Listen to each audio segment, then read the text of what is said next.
опг бар деп сол талғардың өзінде әлі күнге дейін айтылады. Мен шыны керек оқиға болған орынға барам, жан жақтан адамдардан сұрайын. Ондай болған бар.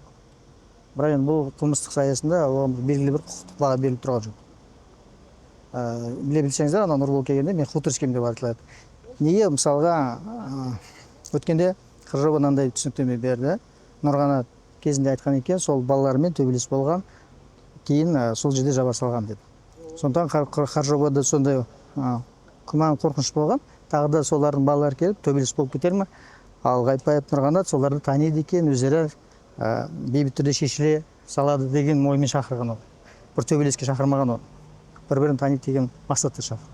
Вчера гособвинитель просила признать показания Нурбековой заведомо искаженными. Вот суд какое-нибудь решение принял, он еще не озвучил? Жоқ, оны ашық күйінде қалдырды.